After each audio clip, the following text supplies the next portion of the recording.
श्री गणेशाय नमः। अथ श्री सरस्वती स्तोत्र।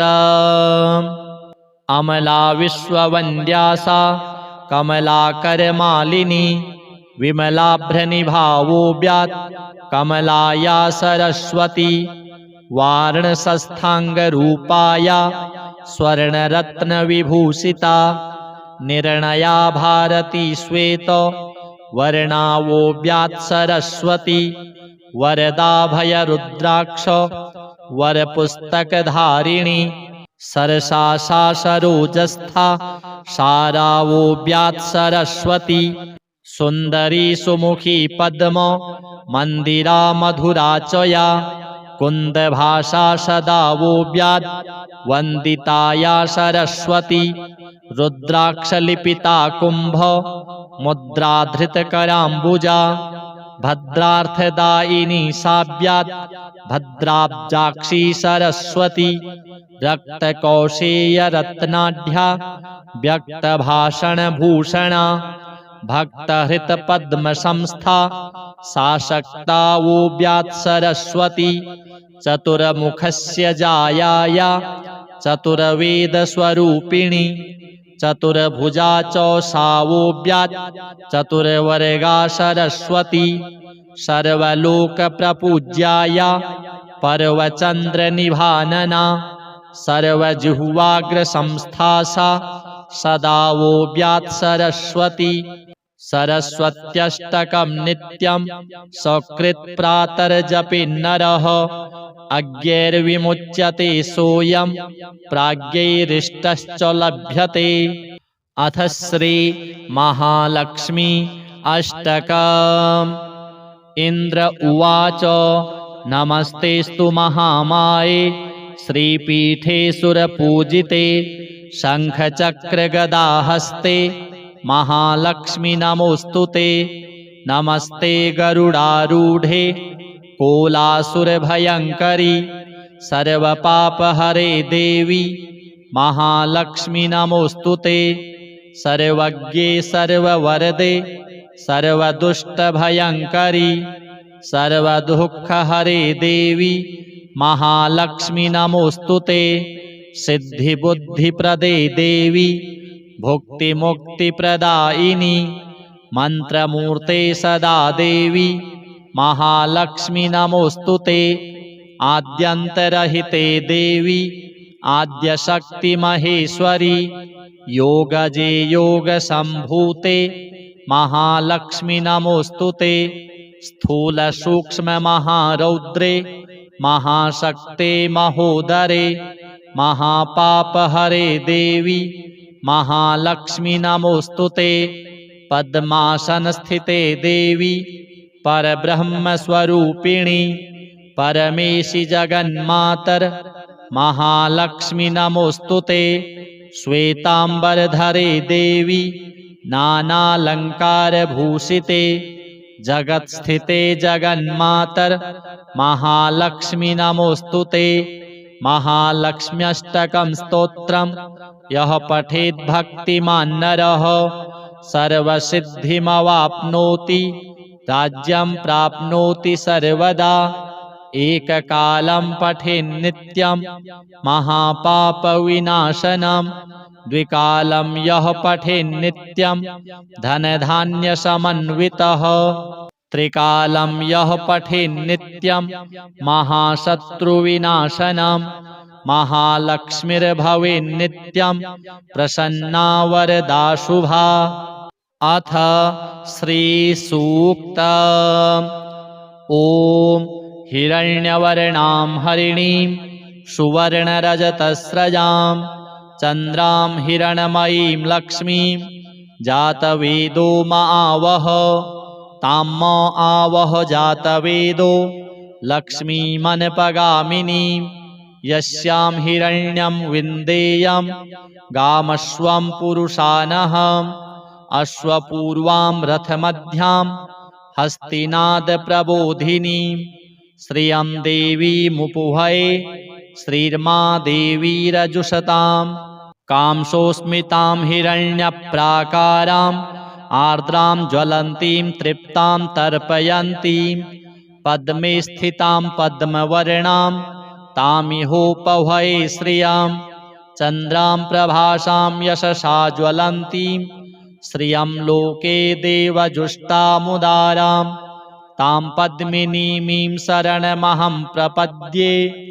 लक्ष्मीर्मे नश्यतां त्वां वृणे आदित्यवर्णे तपसोऽधिजातो वनस्पतिस्तौ वृक्षोऽथ बिल्वः तस्य फलानि तपसा नुदन्तु मायान्तरायाश्च बाह्या अलक्ष्मीः उपैतु मां देवसखः कीर्तिश्च मणिनाशः प्रादुर्भूतोऽस्मि राष्ट्रेऽस्मिन् कीर्तिमृद्धिं ददातु मे क्षुत्पिपासामलां ज्येष्ठामलक्ष्मीं नाशयाम्यहम् अभूतिं समृद्धिं च सर्वां निर्णुद मे गृहात् गन्धद्वारां दुराधर्षां नित्यपुष्टां करीषिणीम् ईश्वरीं सर्वभूतानां तामिहोपभये श्रियां मनसः काममाकूतिं वाचः सत्यमसीमहि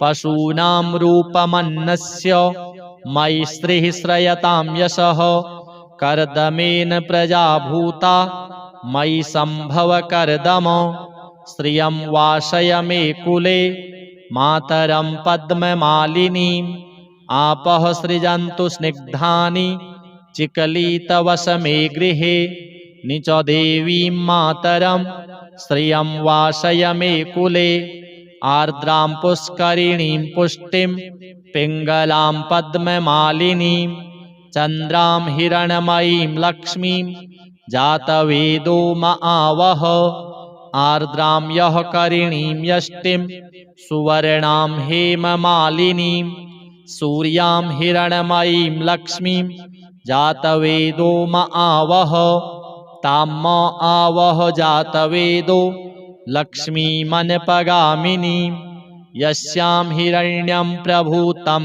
गावो दास्योश्वान् विन्देयं पुरुषानहम् यः शुचिः प्रयतो भूत्वा जुहुयादाज्यमन्वहम् श्रियः पञ्चदशर्चं च श्रीकामः सततं जपेत्।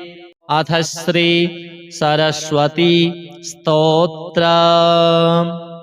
अमला विश्ववन्द्या सा कमलाकरमालिनी विमलाभ्रनिभावोऽव्यात् कमलाया सरस्वती वाराणसस्थाङ्गरूपाया स्वर्णरत्नविभूषिता निर्णया भारती श्वेत वर्णावोऽव्यात् सरस्वती वरदाभयरुद्राक्ष वरपुस्तकधारिणी सरसा सा सरोजस्था सारावोऽव्यात् सरस्वती सुन्दरी सुमुखी पद्म मन्दिरा मधुरा च या कुन्दभाषा सदा वोऽव्यात् वन्दिताया सरस्वती रुद्राक्षलिपिता कुम्भ मुद्राधृतकराम्बुजा भद्रार्थदायिनी साव्यात् भद्राब्जाक्षी सरस्वती रक्तकौशेयरत्नाढ्या व्यक्तभाषणभूषणा भक्तहृतपद्मसंस्था साशक्ता वोऽव्यात् सरस्वती चतुर्मुखस्य जायाया चतुर्वेदस्वरूपिणी चतुर्भुजा च सा वोऽव्यात् चतुर्वर्गा सरस्वती सर्वलोकप्रपूज्याया पर्वचन्द्रनिभानना सर्वजिह्वाग्रसंस्था सा सदा वोऽव्यात् सरस्वती सरस्वत्यष्टकं नित्यं सकृत्प्रातर्जपेन्नरः अज्ञैर्विमुच्यते सोऽयं प्राज्ञैरिष्टश्च लभ्यते। अथ श्री महालक्ष्मी अष्टकम्। इन्द्र उवाच नमस्तेस्तु महामाये श्रीपीठे सुरपूजिते शङ्खचक्रगदाहस्ते महालक्ष्मी नमोऽस्तुते नमस्ते गरुडारूढे कोलासुरभयङ्करी सर्वपापहरे देवी महालक्ष्मी नमोस्तुते। सर्वज्ञे सर्ववरदे सर्वदुष्टभयङ्करी सर्वदुःखहरे देवी महालक्ष्मी नमोस्तुते। सिद्धिबुद्धिप्रदे देवी भुक्तिमुक्तिप्रदायिनी मंत्रमूर्ते सदा देवी महालक्ष्मी नमोस्तुते। आद्यन्तरहिते देवी आद्यशक्ति महेश्वरी योगजे योगसम्भूते महालक्ष्मी नमोस्तुते। स्थूल सूक्ष्म महारौद्रे महाशक्ते महोदरे महापापहरे देवी महालक्ष्मी नमोस्तुते। पद्मासन स्थिते देवी परब्रह्मस्वरूपिणी परमेशि जगन्मातर महालक्ष्मी नमोस्तुते। श्वेतांबरधरे देवी नानालंकारभूषिते जगत्स्थिते जगन्मातर महालक्ष्मी नमोस्तुते। महालक्ष्म्यष्टकं स्तोत्रं यः पठेत् भक्तिमान् नरः सर्वसिद्धिमवाप्नोति राज्यं प्राप्नोति सर्वदा। एककालं पठेन्नित्यं महापापविनाशनं द्विकालं यः पठेन्नित्यं धनधान्यसमन्वितः त्रिकालं यः पठेन्नित्यं महाशत्रुविनाशनं महालक्ष्मीर्भवेन्नित्यं प्रसन्ना वरदा शुभा। अथ श्रीसूक्तम्। ॐ हिरण्यवर्णां हरिणीं सुवर्णरजतस्रजां चन्द्रां हिरणमयीं लक्ष्मीं जातवेदो मावह ताम् आवह जातवेदो लक्ष्मीमनपगामिनीं यस्यां हिरण्यं विन्देयं गामश्वं पुरुषानहम् अश्वपूर्वां रथमध्यां हस्तिनादप्रबोधिनीं श्रियं देवीमुपुहये श्रीर्मा देवीरजुषतां कांसोऽस्मितां हिरण्यप्राकाराम् आर्द्रां ज्वलन्तीं तृप्तां तर्पयन्तीं पद्मे स्थितां पद्मवर्णां तामिहोपहये श्रियां चन्द्रां प्रभासां यशसा ज्वलन्तीं श्रियं लोके देवजुष्टामुदारां तां पद्मिनीमीं शरणमहं प्रपद्ये लक्ष्मीर्मे नश्यतां त्वां वृणे आदित्यवर्णे तपसोऽधिजातो वनस्पतिस्तौ वृक्षोऽथ बिल्वः तस्य फलानि तपसा नुदन्तु मायान्तरायाश्च बाह्या अलक्ष्मीः उपैतु मां देवसखः कीर्तिश्च मणिनाशः प्रादुर्भूतोऽस्मि राष्ट्रेऽस्मिन् कीर्तिमृद्धिं ददातु मे क्षुत्पिपासामलां ज्येष्ठामलक्ष्मीं नाशयाम्यहम् अभूतिं समृद्धिं च सर्वां निर्णुद मे गृहात् गन्धद्वारां दुराधर्षां नित्यपुष्टां करीषिणीम् ईश्वरीं सर्वभूतानां तामिहोपहये श्रियं मनसः काममाकूतिं वाचः सत्यमसीमहि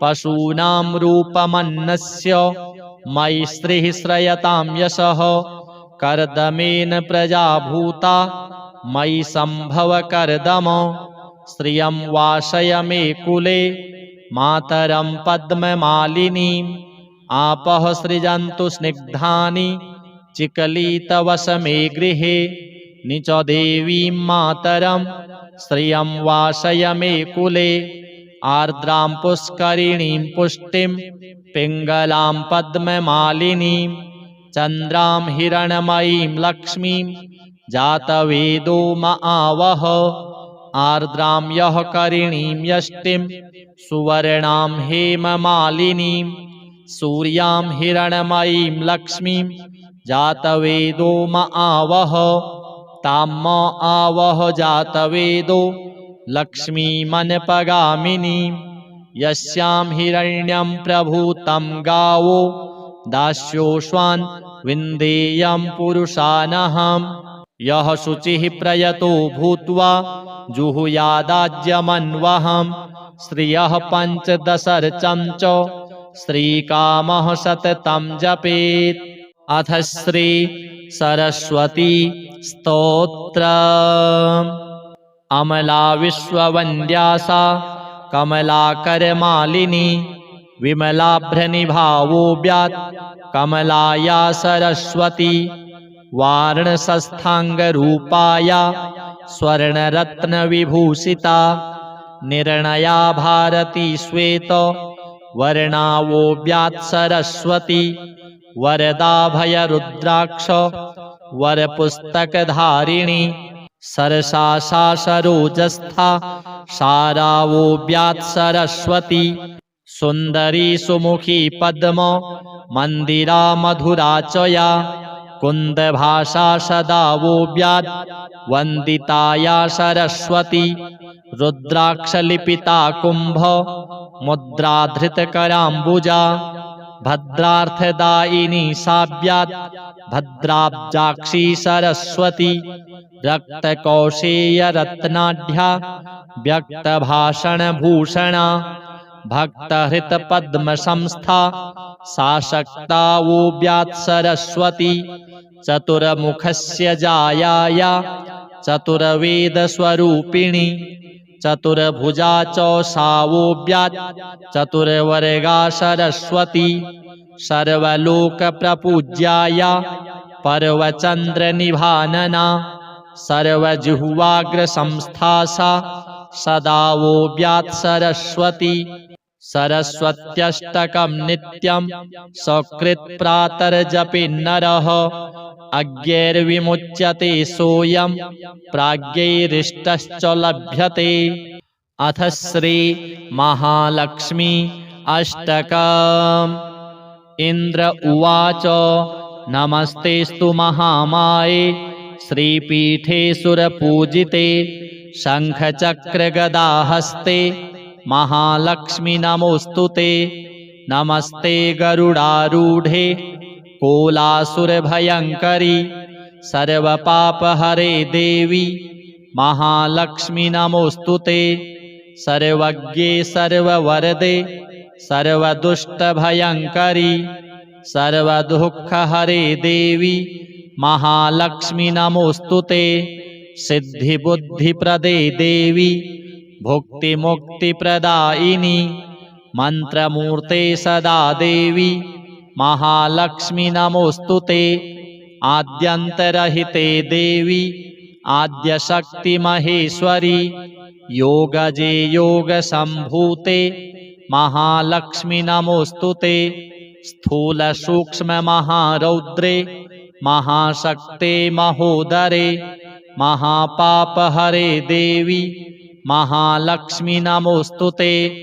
पद्मासनस्थिते देवी परब्रह्मस्वरूपिणी परमेशि जगन्मातर महालक्ष्मी नमोऽस्तुते। श्वेताम्बरधरे देवी नानालङ्कारभूषिते जगत्स्थिते जगन्मातर महालक्ष्मी नमोऽस्तुते। महालक्ष्म्यष्टकं स्तोत्रं यः पठेत् भक्तिमान् नरः सर्वसिद्धिमवाप्नोति राज्यं प्राप्नोति सर्वदा। एककालं पठेन्नित्यं महापापविनाशनं द्विकालं यः पठेन्नित्यं धनधान्यसमन्वितः त्रिकालं यः पठेन्नित्यं महाशत्रुविनाशनं महालक्ष्मीर्भवेन्नित्यं प्रसन्ना वरदा शुभा। अथ श्रीसूक्तम्। ॐ हिरण्यवर्णां हरिणीं सुवर्णरजतस्रजां चन्द्रां हिरणमयीं लक्ष्मीं जातवेदो आवह तां आवह जातवेदो लक्ष्मीमनपगामिनीं यस्यां हिरण्यं विन्देयं गामस्वं पुरुषानहम् अश्वपूर्वां रथमध्यां हस्तिनादप्रबोधिनीं श्रियं देवीमुपुभये श्रीर्मा देवीरजुषतां कांसोऽस्मितां हिरण्यप्राकाराम् आर्द्रां ज्वलन्तीं तृप्तां तर्पयन्तीं पद्मे स्थितां पद्मवर्णां तामिहोपभये श्रियां चन्द्रां प्रभासां यशसा ज्वलन्तीं श्रियं लोके देवजुष्टामुदारां तां पद्मिनीमीं शरणमहं प्रपद्ये लक्ष्मीर्मे नश्यतां त्वां वृणे आदित्यवर्णे तपसोऽधिजातो वनस्पतिस्तौ वृक्षोऽथ बिल्वः तस्य फलानि तपसा नुदन्तु मायान्तरायाश्च बाह्या अलक्ष्मीः उपैतु मां देवसखः कीर्तिश्च मणिनाशः प्रादुर्भूतोऽस्मि राष्ट्रेऽस्मिन् कीर्तिमृद्धिं ददातु मे क्षुत्पिपासामलां ज्येष्ठामलक्ष्मीं नाशयाम्यहम् अभूतिं समृद्धिं च सर्वां निर्णुद मे गृहात् गन्धद्वारां दुराधर्षां नित्यपुष्टां करीषिणीम् ईश्वरीं सर्वभूतानां तामिहोपभये श्रियं मनसः काममाकूतिं वाचः सत्यमसीमहि पशूनां रूपमन्नस्य मयि श्रीः श्रयतां यशः कर्दमेन प्रजा भूता मयि सम्भव कर्दम श्रियं वासय मे कुले मातरं पद्ममालिनीम् आपः सृजन्तु स्निग्धानि चिकलितवश मे गृहे निच देवीं मातरं श्रियं वासय मे कुले आर्द्रां पुष्करिणीं पुष्टिं पिङ्गलां पद्ममालिनीं चन्द्रां हिरणमयीं लक्ष्मीं जातवेदो महावः आर्द्रां यः करिणीं यष्टिं सुवर्णां हेममालिनीं सूर्यां हिरणमयीं लक्ष्मीं जातवेदो महावः ताम् आवह जातवेदो लक्ष्मीमनपगामिनीं यस्यां हिरण्यं प्रभूतं गावो दास्योश्वान् विन्देयं पुरुषानहम् यः शुचिः प्रयतो भूत्वा जुहुयादाज्यमन्वहम् श्रियः पञ्चदशर्चं च श्रीकामः सततं जपेत्। अथ श्री सरस्वती स्तोत्रम्।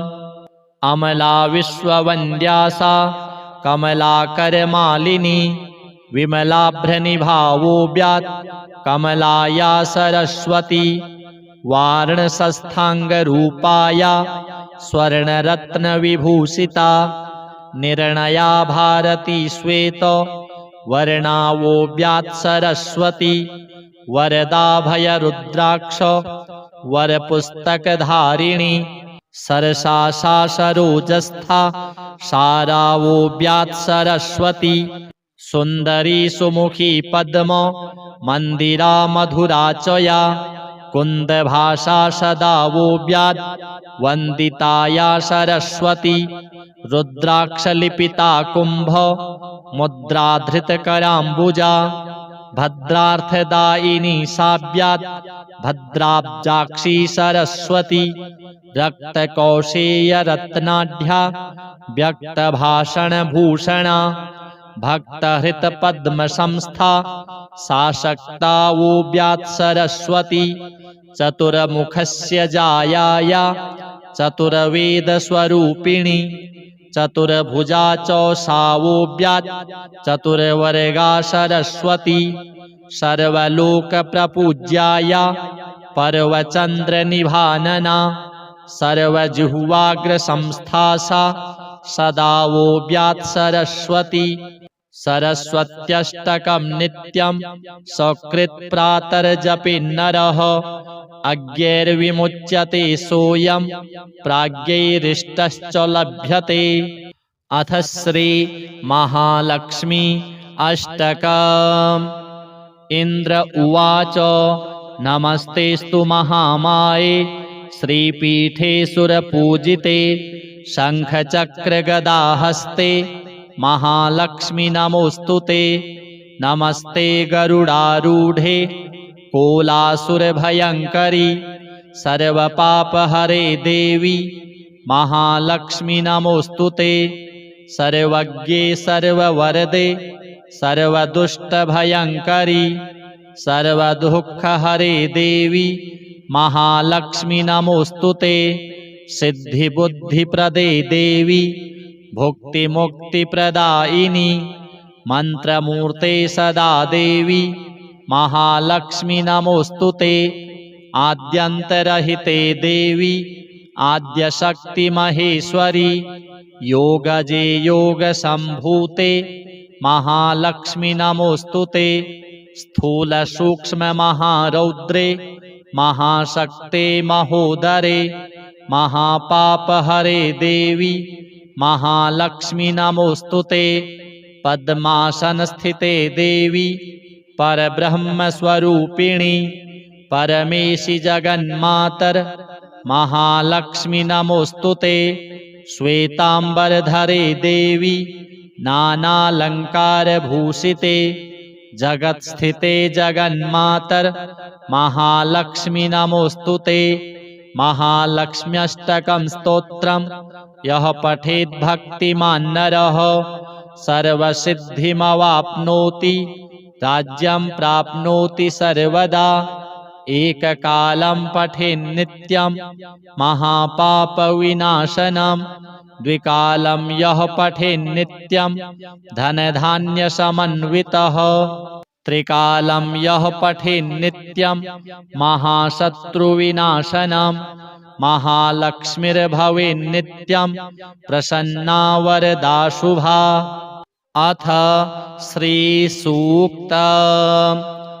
ॐ हिरण्यवर्णां हरिणीं सुवर्णरजतस्रजां चन्द्रां हिरणमयीं लक्ष्मीं जातवेदो म आवह तां म आवह जातवेदो लक्ष्मीमनपगामिनीं यस्यां हिरण्यं विन्देयं गामश्वं पुरुषानहम् अश्वपूर्वां रथमध्यां हस्तिनादप्रबोधिनीं श्रियं देवीमुपुहये श्रीर्मा देवीरजुषतां कांसोऽस्मितां हिरण्यप्राकाराम् आर्द्रां ज्वलन्तीं तृप्तां तर्पयन्तीं पद्मे स्थितां पद्मवर्णां तामिहोपहये श्रियां चन्द्रां प्रभासां यशसा ज्वलन्तीं श्रियं लोके देवजुष्टामुदारां तां पद्मिनीमीं शरणमहं प्रपद्ये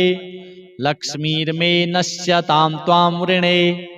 आदित्यवर्णे तपसोऽधिजातो वनस्पतिस्तौ वृक्षोऽथ बिल्वः तस्य फलानि तपसा नुदन्तु मायान्तरायाश्च बाह्या अलक्ष्मीः।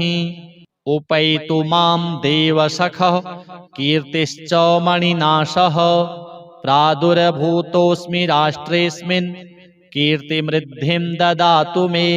क्षुत्पिपासामलां ज्येष्ठामलक्ष्मीं नाशयाम्यहम् अभूतिं समृद्धिं च सर्वां निर्णुद मे गृहात्।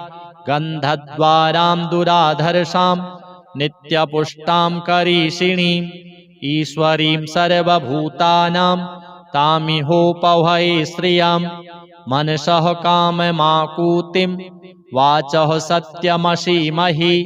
पशूनां रूपमन्नस्य मयि श्रीः श्रयतां यशः कर्दमेन प्रजा भूता मयि सम्भव कर्दम। श्रियं वासय मे कुले मातरं पद्ममालिनीम् आपः सृजन्तु स्निग्धानि चिकलितवस मे गृहे। निच देवीं मातरं श्रियं वासय मे कुले आर्द्रां पुष्करिणीं पुष्टिं पिङ्गलां पद्ममालिनीं चन्द्रां हिरणमयीं लक्ष्मीं जातवेदो म आवह आर्द्रां यः करिणीं यष्टिं सुवर्णां हेममालिनीं सूर्यां हिरण्मयीं लक्ष्मीं जातवेदो म आवह तां म आवह जातवेदो लक्ष्मीमनपगामिनीं यस्यां हिरण्यं प्रभूतं गावो दास्योश्वान् विन्देयं पुरुषानहम् यः शुचिः प्रयतो भूत्वा जुहुयादाज्यमन्वहम् श्रियः पञ्चदशर्चं च श्रीकामः सततं जपेत्। अथ श्री सरस्वती स्तोत्रम्। अमला विश्ववन्द्या सा कमलाकरमालिनी विमलाभ्रनिभावोऽव्यात् कमलाया सरस्वती वार्णशस्थाङ्गरूपाया स्वर्णरत्नविभूषिता निर्णया भारती श्वेत वर्णावोऽव्यात् सरस्वती वरदाभयरुद्राक्ष वरपुस्तकधारिणी सरसा सरोजस्था सारावोऽव्यात् सरस्वती सुन्दरी सुमुखी पद्म मन्दिरा मधुरा च या कुन्दभाषा सदा वोऽव्यात् वन्दिताया सरस्वती रुद्राक्षलिपिता कुम्भ मुद्राधृतकराम्बुजा भद्रार्थदायिनी साव्यात् भद्राब्जाक्षी सरस्वती रक्तकौशेयरत्नाढ्या व्यक्तभाषणभूषणा भक्तहृतपद्मसंस्था साशक्ता वोऽव्यात् सरस्वती चतुर्मुखस्य जायाया चतुर्वेदस्वरूपिणी चतुर्भुजा च सा वोऽव्यात् चतुर्वर्गा सरस्वती सर्वलोकप्रपूज्याया पर्वचन्द्रनिभानना सर्वजिह्वाग्रसंस्था सा सदा वोऽव्यात् सरस्वती सरस्वत्यष्टकं नित्यं सकृत्प्रातर्जपेन्नरः अज्ञैर्विमुच्यते सोऽयं प्राज्ञैरिष्टश्च लभ्यते। अथ श्री महालक्ष्मी अष्टकम्। इन्द्र उवाच नमस्तेस्तु महामाये श्रीपीठे सुरपूजिते शङ्खचक्रगदाहस्ते महालक्ष्मी नमोऽस्तुते नमस्ते गरुडारूढे कोलासुरभयङ्करी सर्वपापहरे देवी महालक्ष्मी नमोऽस्तुते सर्वज्ञे सर्ववरदे सर्वदुष्टभयङ्करी सर्वदुःखहरे देवी महालक्ष्मी नमोऽस्तुते सिद्धिबुद्धिप्रदे देवी भुक्तिमुक्तिप्रदायिनी मन्त्रमूर्ते सदा देवी महालक्ष्मी नमोऽस्तुते आद्यन्तरहिते देवी आद्यशक्तिमहेश्वरी योगजे योगसम्भूते महालक्ष्मी नमोऽस्तुते स्थूलसूक्ष्ममहारौद्रे महाशक्ते महोदरे महापापहरे देवी महालक्ष्मी नमोऽस्तुते पद्मासनस्थिते देवी परब्रह्मस्वरूपिणी परमेशि जगन्मातर महालक्ष्मी नमोऽस्तुते श्वेताम्बरधरे देवी नानालङ्कारभूषिते जगत्स्थिते जगन्मातर महालक्ष्मी नमोऽस्तुते महालक्ष्म्यष्टकं स्तोत्रं यः पठेत् भक्तिमान् नरः सर्वसिद्धिमवाप्नोति राज्यं प्राप्नोति सर्वदा एककालं पठेन्नित्यं महापापविनाशनं द्विकालं यः पठेन्नित्यं धनधान्यसमन्वितः त्रिकालं यः पठेन्नित्यं महाशत्रुविनाशनं महालक्ष्मीर्भवेन्नित्यं प्रसन्ना वरदा शुभा। अथ श्रीसूक्तम्। ॐ हिरण्यवर्णां हरिणीं सुवर्णरजतस्रजां चन्द्रां हिरण्मयीं लक्ष्मीं जातवेदो म आवह तां म आवह जातवेदो लक्ष्मीमनपगामिनीं यस्यां हिरण्यं विन्देयं गामश्वं पुरुषानहम् अश्वपूर्वां रथमध्यां हस्तिनादप्रबोधिनीं श्रियं देवीमुपुभये श्रीर्मा देवीरजुषतां कांसोऽस्मितां हिरण्यप्राकाराम् आर्द्रां ज्वलन्तीं तृप्तां तर्पयन्तीं पद्मे स्थितां पद्मवर्णां तामिहोपभये श्रियां चन्द्रां प्रभासां यशसा ज्वलन्तीं श्रियं लोके देवजुष्टामुदारां तां पद्मिनीमीं शरणमहं प्रपद्ये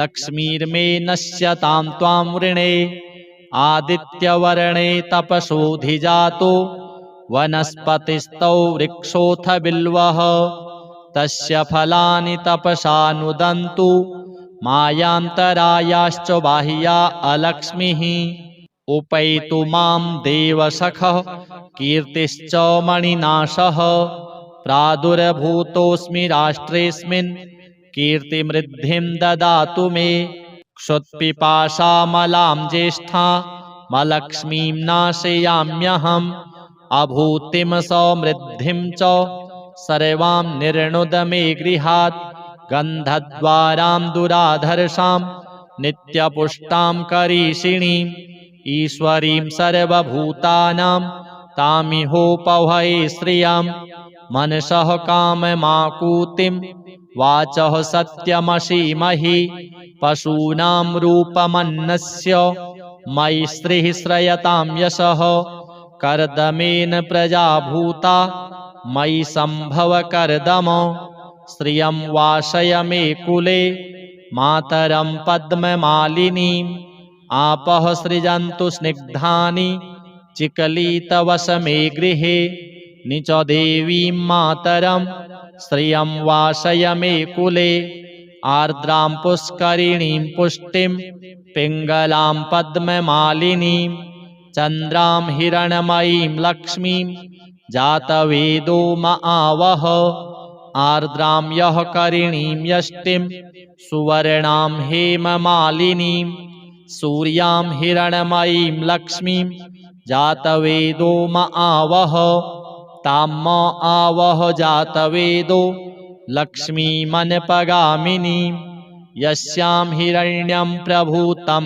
गावो दास्योऽश्वान् विन्देयं पुरुषानहम् यः शुचिः प्रयतो भूत्वा जुहुयादाज्यमन्वहम् श्रियः पञ्चदशर्चं च श्रीकामः सततं जपेत् अथ श्री सरस्वती स्तोत्र अमला विश्ववन्द्या सा कमलाकरमालिनी विमलाभ्रनिभावोऽव्यात् कमलाया सरस्वती वार्णशस्थाङ्गरूपाया स्वर्णरत्नविभूषिता निर्णया भारती श्वेत वर्णावोऽव्यात् सरस्वती वरदाभयरुद्राक्ष वरपुस्तकधारिणी सरसा सरोजस्था सारावोऽव्यात् सरस्वती सुन्दरी सुमुखी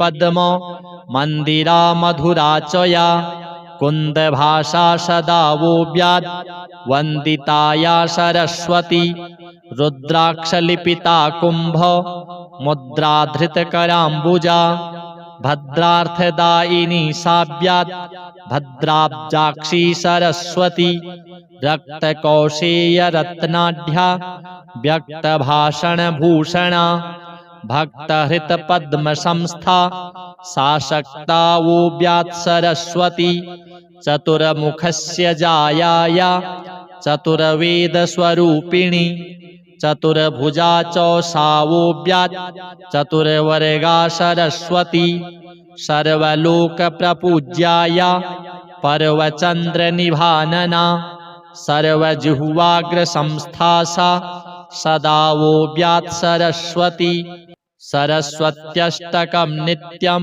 सकृत् प्रातर्जपिन्नरः अज्ञैर्विमुच्यते सोऽयं प्राज्ञैरिष्टश्च लभ्यते।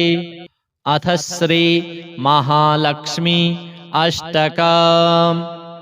इंद्र उवाच नमस्तेस्तु महामाये श्रीपीठे सुरपूजिते शङ्खचक्रगदाहस्ते महालक्ष्मी नमोऽस्तुते।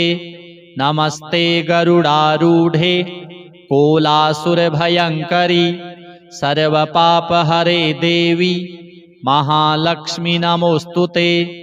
सर्वज्ञे सर्ववरदे सर्वदुष्टभयङ्करी सर्वदुःखहरे देवी महालक्ष्मी नमोऽस्तुते। सिद्धिबुद्धिप्रदे देवी भुक्तिमुक्तिप्रदायिनी मन्त्रमूर्ते सदा देवी महालक्ष्मी नमोऽस्तुते। आद्यन्तरहिते देवी आद्यशक्तिमहेश्वरी योगजे योगसम्भूते महालक्ष्मी नमोऽस्तुते। स्थूलसूक्ष्ममहारौद्रे महाशक्ते महोदरे महापापहरे देवी महालक्ष्मी नमोऽस्तुते। पद्मासनस्थिते देवी परब्रह्मस्वरूपिणी परमेशि जगन्मातर महालक्ष्मी नमोऽस्तुते। श्वेताम्बरधरे देवी नानालङ्कारभूषिते जगत्स्थिते जगन्मातर महालक्ष्मी नमोऽस्तुते। महालक्ष्म्यष्टकं स्तोत्रं यः पठेत् भक्तिमान् नरः सर्वसिद्धिमवाप्नोति राज्यं प्राप्नोति सर्वदा। एककालं पठेन्नित्यं महापापविनाशनं द्विकालं यः पठेन्नित्यं धनधान्यसमन्वितः त्रिकालं यः पठेन्नित्यं महाशत्रुविनाशनं महालक्ष्मीर्भवेन्नित्यं प्रसन्ना वरदा शुभा। अथ श्रीसूक्तम्। ॐ हिरण्यवर्णां हरिणीं सुवर्णरजतस्रजां चन्द्रां हिरणमयीं लक्ष्मीं जातवेदो आवह ताम् आवह जातवेदो लक्ष्मीमनपगामिनीं यस्यां हिरण्यं विन्देयं गामश्वं पुरुषानहम् अश्वपूर्वां रथमध्यां हस्तिनादप्रबोधिनीं श्रियं देवीमुपुहये श्रीर्मा देवीरजुषतां कांसोऽस्मितां हिरण्यप्राकाराम् आर्द्रां ज्वलन्तीं तृप्तां तर्पयन्तीं पद्मे स्थितां पद्मवर्णां तामिहोपहये श्रियां चन्द्रां प्रभासां यशसा ज्वलन्तीं श्रियं लोके देवजुष्टामुदारां तां पद्मिनीमीं शरणमहं प्रपद्ये लक्ष्मीर्मे नश्यतां त्वां वृणे। आदित्यवर्णे तपसोऽधिजातो वनस्पतिस्थौ वृक्षोऽथ बिल्वः तस्य फलानि तपसा नुदन्तु मायान्तरायाश्च बाह्या अलक्ष्मीः। उपैतु मां देवसखः कीर्तिश्च मणिनाशः प्रादुर्भूतोऽस्मि राष्ट्रेऽस्मिन् कीर्तिमृद्धिं ददातु मे। क्षुत्पिपासामलां ज्येष्ठामलक्ष्मीं नाशयाम्यहम् अभूतिं समृद्धिं च सर्वां निर्णुद मे गृहात्। गन्धद्वारां दुराधर्षां नित्यपुष्टां करीषिणीम् ईश्वरीं सर्वभूतानां तामिहोपहये श्रियं मनसः काममाकूतिं वाचः सत्यमसीमहि। पशूनां रूपमन्नस्य मयि श्रीः श्रयतां यशः कर्दमेन प्रजा भूता मयि सम्भव कर्दम। श्रियं वासय मे कुले मातरं पद्ममालिनीम् आपः सृजन्तु स्निग्धानि चिकलितवस मे गृहे निच देवीं मातरं श्रियं वासय मे कुले आर्द्रां पुष्करिणीं पुष्टिं पिङ्गलां पद्ममालिनीं चन्द्रां हिरण्मयीं लक्ष्मीं जातवेदो म आवह आर्द्रां यः करिणीं यष्टिं सुवर्णां हेममालिनीं सूर्यां हिरण्मयीं लक्ष्मीं जातवेदो म आवह तां म आवह जातवेदो लक्ष्मीमनपगामिनीं यस्यां हिरण्यं प्रभूतं गावो दास्योश्वान् विन्देयं पुरुषानहम् यः शुचिः प्रयतो भूत्वा जुहुयादाज्यमन्वहम् श्रियः पञ्चदशर्चं च श्रीकामः सततं जपेत्। अथ श्री सरस्वती स्तोत्रम्। अमला विश्ववन्द्या सा कमलाकरमालिनी विमलाभ्रनिभावोऽव्यात् कमलाया सरस्वती वाराणसस्थाङ्गरूपाया स्वर्णरत्नविभूषिता निर्णया भारती श्वेत वर्णावोऽव्यात् सरस्वती वरदाभयरुद्राक्ष वरपुस्तकधारिणी सरसा सा सरोजस्था सारावोऽव्यात् सरस्वती सुन्दरी सुमुखी पद्म मन्दिरा मधुरा च या कुन्दभाषा सदा वोऽव्यात् वन्दिताया सरस्वती रुद्राक्षलिपिता कुम्भ मुद्राधृतकराम्बुजा भद्रार्थदायिनी साव्यात् भद्राब्जाक्षी सरस्वती रक्तकौशेयरत्नाढ्या व्यक्तभाषणभूषणा भक्तहृतपद्मसंस्था सा शक्ता वोऽव्यात् सरस्वती चतुर्मुखस्य जायाया चतुर्वेदस्वरूपिणी चतुर्भुजा च सा वोऽव्यात् चतुर्वर्गा सरस्वती सर्वलोकप्रपूज्याया पर्वचन्द्रनिभानना सर्वजिह्वाग्रसंस्था सा सदा वोऽव्यात् सरस्वती सरस्वत्यष्टकं नित्यं सकृत्प्रातर्जपेन्नरः अज्ञैर्विमुच्यते सोऽयं प्राज्ञैरिष्टश्च लभ्यते। अथ श्री महालक्ष्मी अष्टकम्। इन्द्र उवाच नमस्तेस्तु महामाये श्रीपीठे सुरपूजिते शङ्खचक्रगदाहस्ते महालक्ष्मी नमोऽस्तुते नमस्ते गरुडारूढे कोलासुरभयङ्करी सर्वपापहरे देवी महालक्ष्मी नमोऽस्तुते सर्वज्ञे सर्ववरदे सर्वदुष्टभयङ्करी सर्वदुःखहरे देवी महालक्ष्मी नमोऽस्तुते सिद्धिबुद्धिप्रदे देवी भुक्तिमुक्तिप्रदायिनी मन्त्रमूर्ते सदा देवी महालक्ष्मी नमोऽस्तुते आद्यन्तरहिते देवी आद्यशक्तिमहेश्वरी योगजे योगसम्भूते महालक्ष्मी नमोऽस्तुते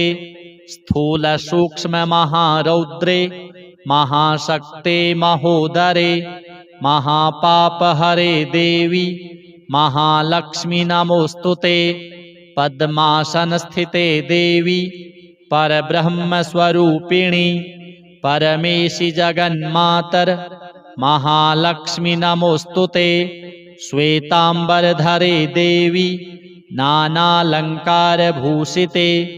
जगत्स्थिते जगन्मातर महालक्ष्मी नमोऽस्तुते महालक्ष्म्यष्टकं स्तोत्रं यः पठेत् भक्तिमान् नरः सर्वसिद्धिमवाप्नोति राज्यं प्राप्नोति सर्वदा एककालं पठेन्नित्यं महापापविनाशनं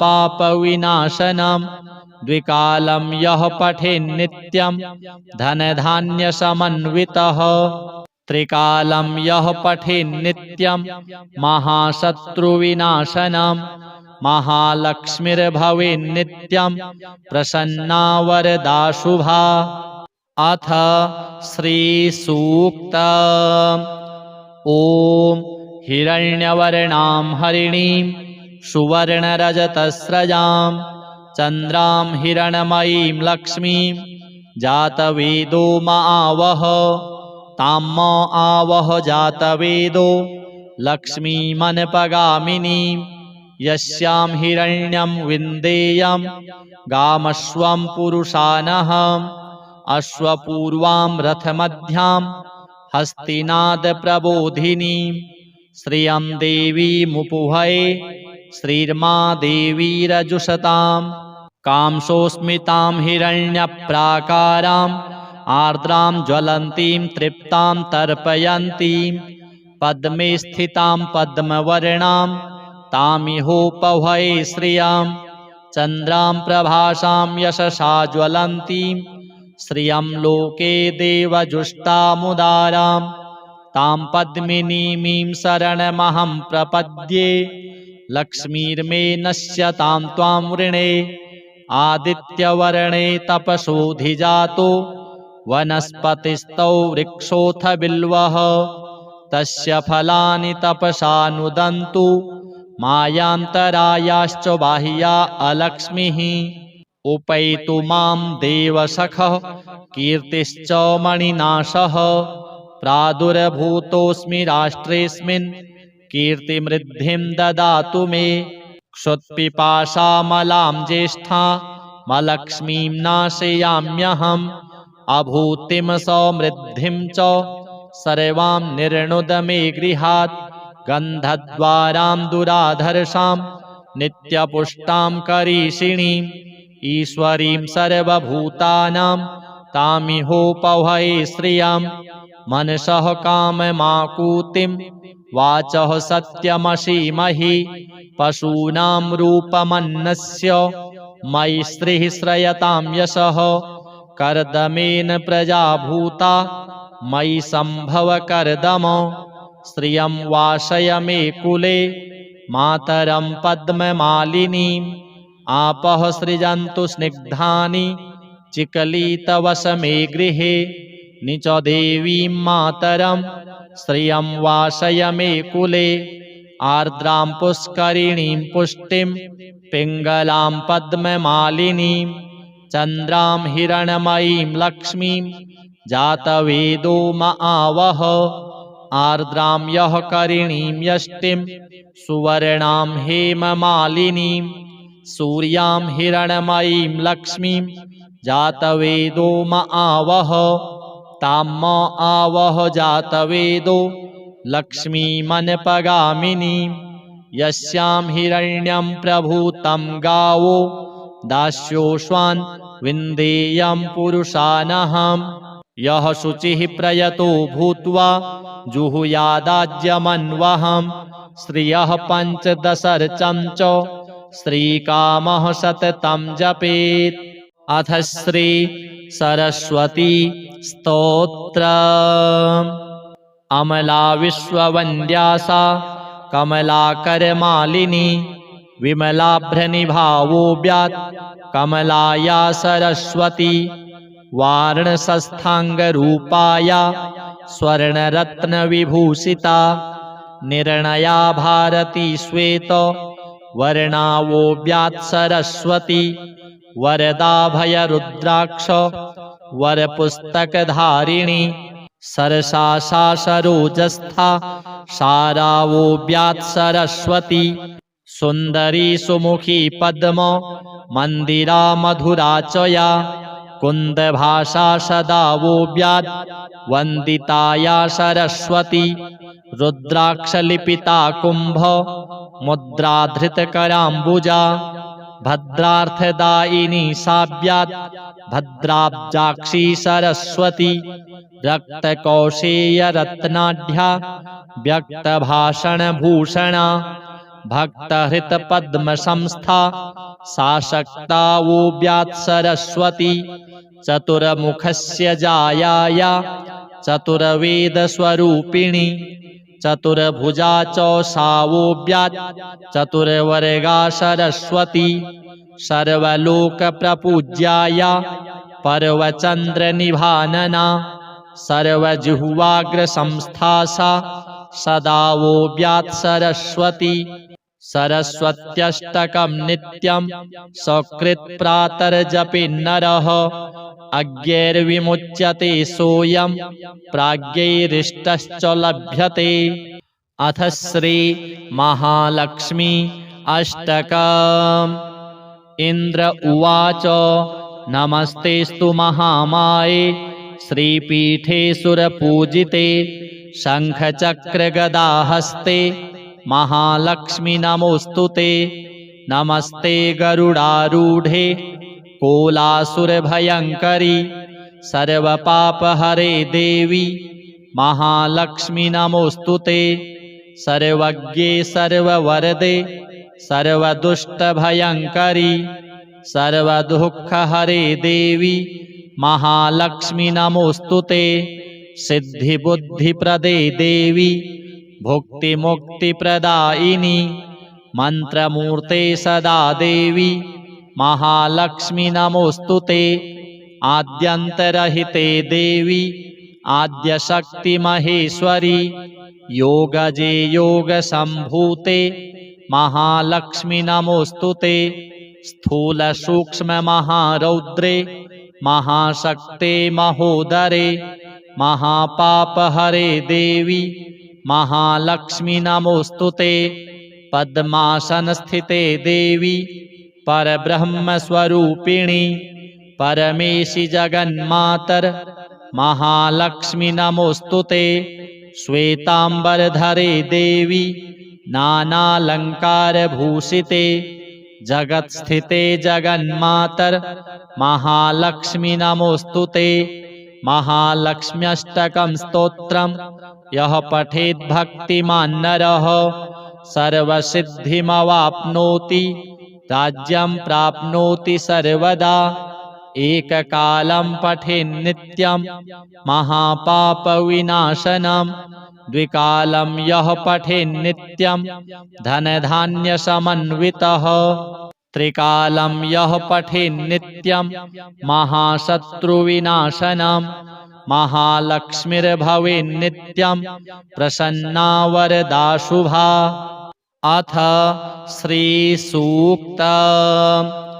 ॐ हिरण्यवर्णां हरिणीं सुवर्णरजतस्रजां चन्द्रां हिरणमयीं लक्ष्मीं जातवेदो आवह ताम् आवह जातवेदो लक्ष्मीमनपगामिनीं यस्यां हिरण्यं विन्देयं गामश्वं पुरुषानहम् अश्वपूर्वां रथमध्यां हस्तिनादप्रबोधिनीं श्रियं देवीमुपुहये श्रीर्मा देवीरजुषतां कांसोऽस्मितां हिरण्यप्राकाराम् आर्द्रां ज्वलन्तीं तृप्तां तर्पयन्तीं पद्मे स्थितां पद्मवर्णां तामिहोपहये श्रियां चन्द्रां प्रभासां यशसा ज्वलन्तीं श्रियं लोके देवजुष्टामुदारां तां पद्मिनीमीं शरणमहं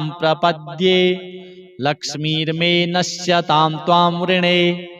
आदित्यवर्णे तपसोऽधिजातो वनस्पतिस्तौ वृक्षोऽथ बिल्वः तस्य फलानि तपसा नुदन्तु मायान्तरायाश्च बाह्या अलक्ष्मीः। उपैतु मां देवसखः कीर्तिश्च मणिनाशः प्रादुर्भूतोऽस्मि राष्ट्रेऽस्मिन् कीर्तिमृद्धिं ददातु मे। क्षुत्पिपासामलां ज्येष्ठामलक्ष्मीं नाशयाम्यहम् अभूतिं समृद्धिं च सर्वां निर्णुद मे गृहात्। गन्धद्वारां दुराधर्षां नित्यपुष्टां करीषिणीम् ईश्वरीं सर्वभूतानां तामिहोपहये श्रियं मनसः काममाकूतिं वाचः सत्यमसीमहि। पशूनां रूपमन्नस्य मयि श्रीः श्रयतां यशः कर्दमेन प्रजा भूता मयि सम्भव कर्दम श्रियं वासय मे कुले मातरं पद्ममालिनीम् आपः सृजन्तु स्निग्धानि चिकलितवसमे गृहे निच देवीं मातरं श्रियं वासय मे कुले आर्द्रां पुष्करिणीं पुष्टिं पिङ्गलां पद्ममालिनीं चन्द्रां हिरण्मयीं लक्ष्मीं जातवेदो म आवह आर्द्रां यः करिणीं यष्टिं सुवर्णां हेममालिनीं सूर्यां हिरण्मयीं लक्ष्मीं जातवेदो म आवह तां म आवह जातवेदो लक्ष्मीमनपगामिनीं यस्यां हिरण्यं प्रभूतं गावो दास्योश्वान् विन्देयं पुरुषानहम् यः शुचिः प्रयतो भूत्वा जुहुयादाज्यमन्वहम् श्रियः पञ्चदशर्चं च श्रीकामः सततं जपेत्।